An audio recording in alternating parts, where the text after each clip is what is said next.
Thank you, Senator Crawford. Senator Pirsch, you're recognized. Thank you, Mr. President. Members of the body, I rise concerned about this bill, concerned about Nebraska's being the canary in the coal mine.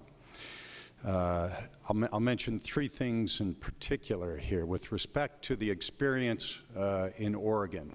Now, as a kind of a pilot project, they went ahead in Oregon and they extended Medicaid coverage to 60 or 80,000 previously uncovered Oregonians as a demonstration that they would in fact take preventative steps, preventative care. They would not wait until their conditions then became acute enough that they had to go to the emergency room and treat things on an emergency basis, which is of course the most expensive basis.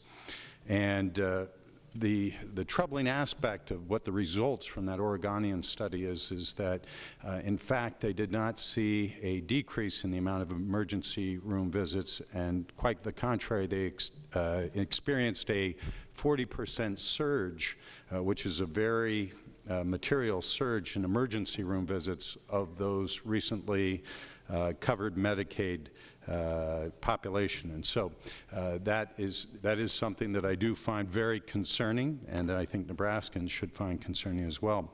With respect to the federal government, as they talked about, this is federal government money coming into the state, which of course is also Nebraska taxpayers. But with respect to the federal government's both ability and commitment to continue this funding over the years, because of course once you establish a program, there's no meaningful way, if it's not working, to not have the program any longer. Present Congresses cannot bind future Congresses, and so to the extent that the country is $17 trillion in debt and that we are going to have to at some point in time come to reckoning with that inability to fund everything just at the current level, I am concerned about that. And there is historical precedent with respect to special education that was funded originally on an agreement of a 40% level and now is funded by the federal government in actuality at a 17% level. Finally, I'll state with respect to legal infirmities,